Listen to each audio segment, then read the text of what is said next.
Bienvenidos a nuestro video sobre la creación de un motor Stirling casero, realizado por estudiantes de la Universidad Internacional del Ecuador, de la Facultad de Ciencias Técnicas de la Escuela de Ingeniería Automotriz. El motor Stirling es un tipo de motor térmico. Su funcionamiento se basa principalmente en la expansión y contracción de un gas. A este gas se le obliga a desplazarse cíclicamente de un foco frío donde se contrae a una zona caliente donde se expande.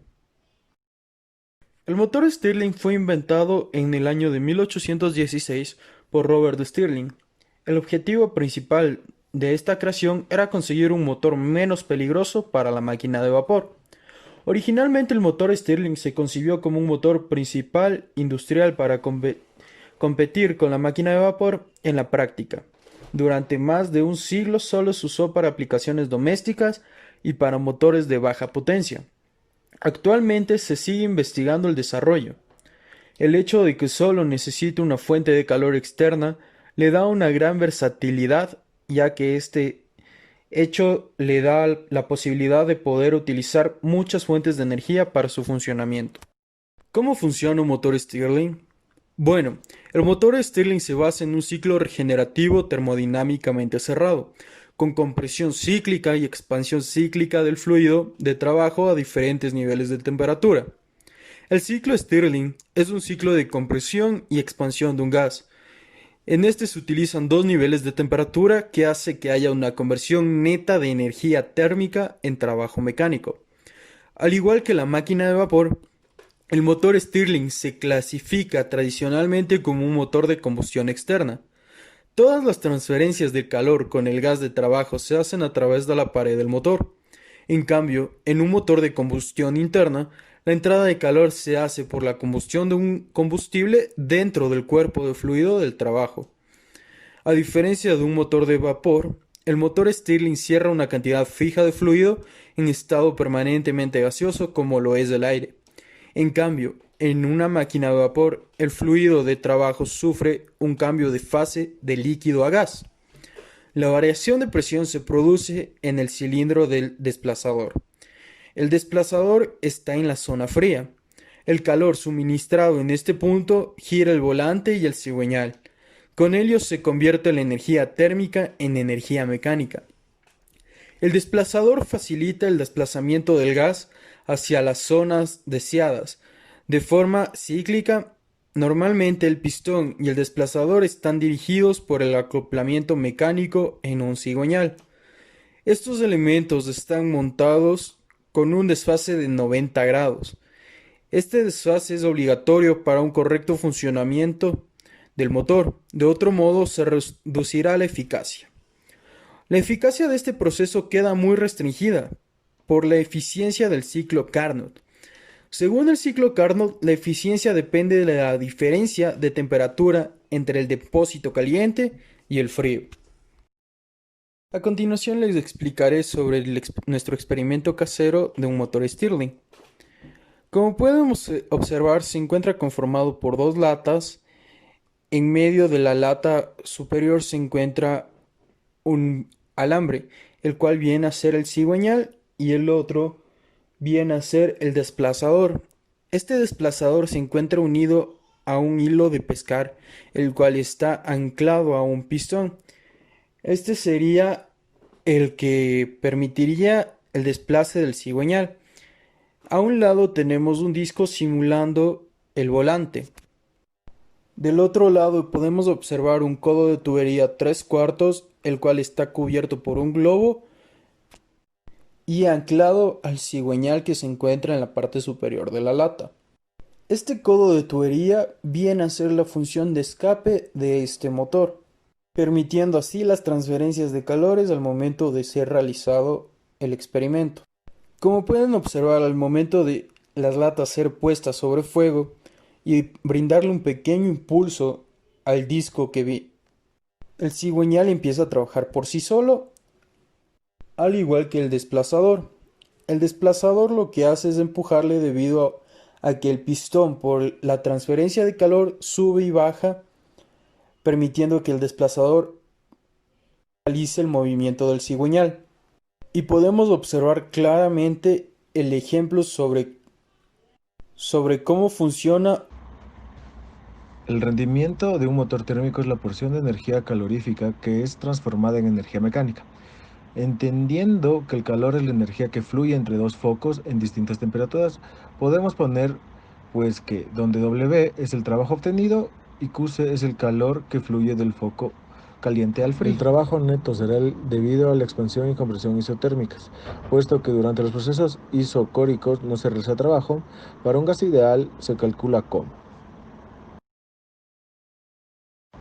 En la práctica es común el uso de regeneradores que permiten almacenar el calor cedido por el gas durante el enfriamiento a volumen constante para luego devolverlo al sistema durante el proceso de calentamiento. Si ambas cantidades son iguales en módulo, pues que se tratan de procesos isotérmicos entre las mismas dos temperaturas. El regenerador no es perfecto y parte de esa energía se pierde. Finalmente, el rendimiento total de la máquina resulta. En la medida que el funcionamiento del generador se acerca al caso ideal, el rendimiento del ciclo se aproxima al ciclo de Carnot.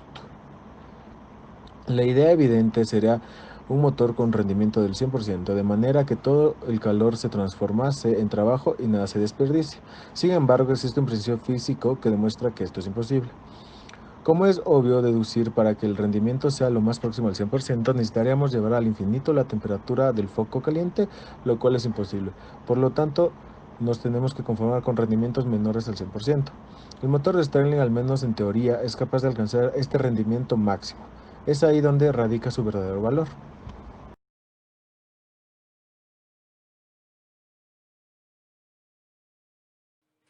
El ciclo del motor Stirling cuenta con 4 procesos termodinámicos, como podemos ver en la figura. Ya, al suponer que moles de un gas ideal encerrado en un recipiente con un émbolo que se puede desplazar, el gas experimenta los siguientes procesos. Proceso 1-2. Es una expansión isotérmica a la temperatura T sub 1, desde el volumen inicial B sub 1 al volumen final B sub 2. Variación de energía interna U sub 12, que es igual a 0. El gas realiza un trabajo W sub 12 y por tanto tiene que absorber una gran cantidad de energía del foco caliente para poder mantener su temperatura constante. Esto gracias a la fórmula que se puede ver en pantalla. El proceso 2-3 es un proceso isocoro o también llamado a volumen constante. El trabajo realizado aquí es nulo, W sub 23, lo que es igual a 0. El gas ideal cede calor disminuyendo su energía interna y por lo tanto su temperatura. Esto gracias a la fórmula que se puede ver en pantalla. Proceso 3 sub 4. El gas se comprime a la temperatura constante, la cual es T sub 2, desde el volumen inicial B sub 2 al volumen final B sub 1. Como el gas está a baja presión, el trabajo necesario para comprimirlo es menor que el que proporciona durante el proceso de expansión. Aquí la variación de energía interna, lo que es U sub 34, es igual a 0. Y si se realiza un trabajo W sub 34 sobre el gas y por tanto tiene que ceder una cantidad igual de calor del foco frío para mantener su temperatura constante, gracias a su fórmula que se puede ver aquí en pantalla. Proceso 4-1, el que viene a ser el último proceso que cumple esto. Es un proceso de igual manera isocoro o a volumen constante. Aquí el trabajo realizado es nulo. W sub 41 es igual a 0. El gas ideal absorbe calor, aumentando su energía interna y por tanto su temperatura. Esto gracias a la fórmula que podemos visualizar en la pantalla.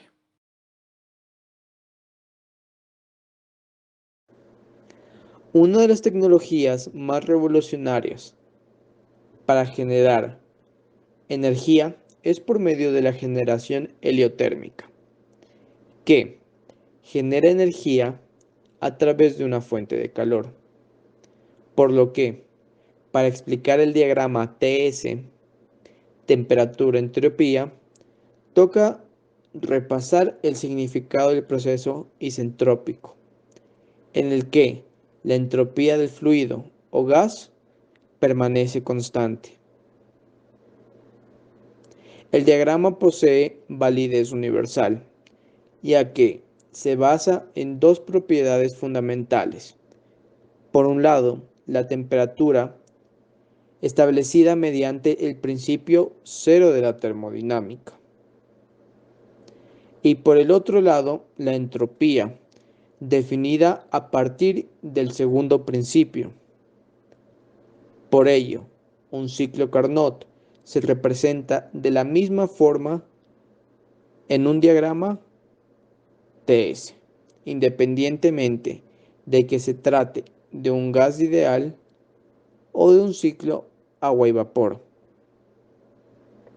llegándose a denominar también como un proceso de entropía constante para procesos reversibles que podrían llegar a ser ideales. El área bajo la curva, temperatura-entropía, de un proceso es el calor transferido al sistema durante este proceso.